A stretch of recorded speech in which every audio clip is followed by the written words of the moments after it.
Adapun 3 orang dari umatku yang akan didahulukan masuk ke dalam surga sebelum yang lain-lainnya. Yang pertama adalah fasyahid. Setiap orang yang dulu di dunia akhir hayatnya adalah syahid. Rasul bertanya kepada para sahabat, kalian tahu nggak siapa yang syahid itu? Sahabat menjawab, alladzi yuqatilu fi sabilillah i'la'an li kalimatillah fayuqtal. Orang yang berperang di dunia dulu demi agama Allah, demi tegaknya kalimat Allah, lalu dia terbunuh dalam peperangan itu, maka dialah yang syahid. Maka kata Rasulullah, fasyahidu min ummati idzan laqalil. Kalau begitu alangkah sedikitnya yang dapatkan syahid dari umatku, sementara umatku banyak. Tidak, kata Nabi.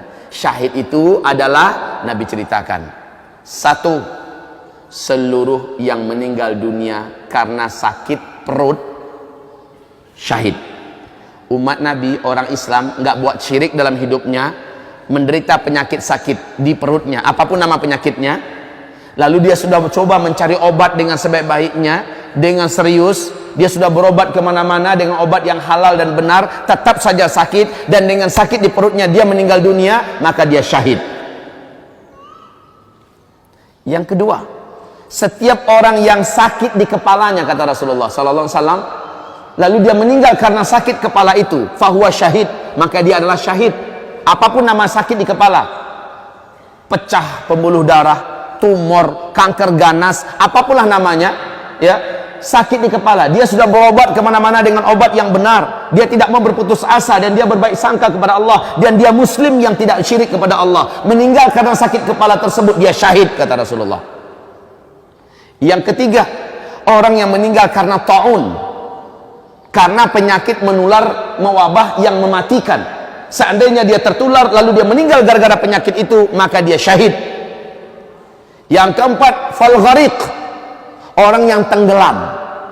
Orang yang tenggelam di air, di laut, maka dia adalah syahid. Syaratnya bukan nenggelamin diri, dia harus muslim dan tidak musyrik.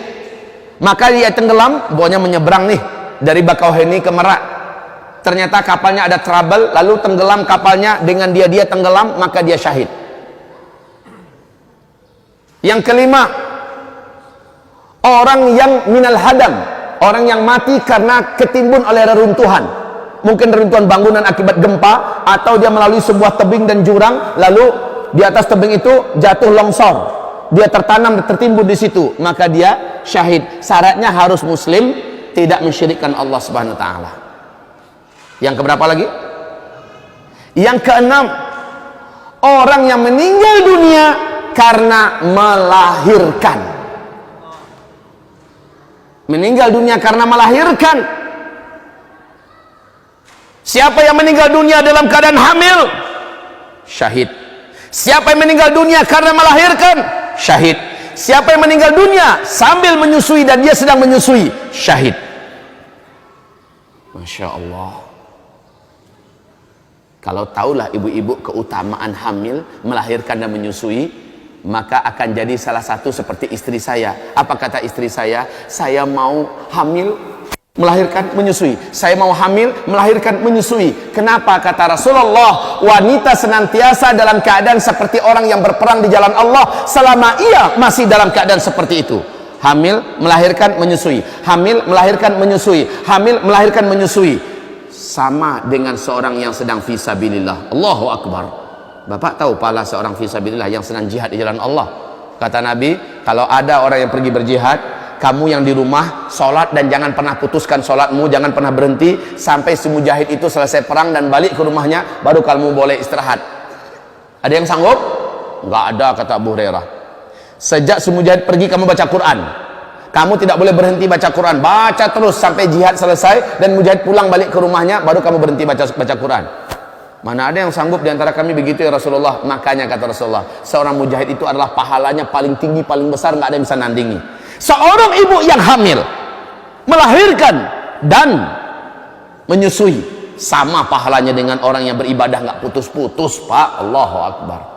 Beruntunglah ibu, bu. Cuma ibu yang diberi oleh Allah rezeki ini.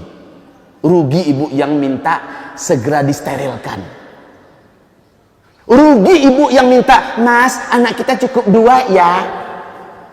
Rugi. Kenapa?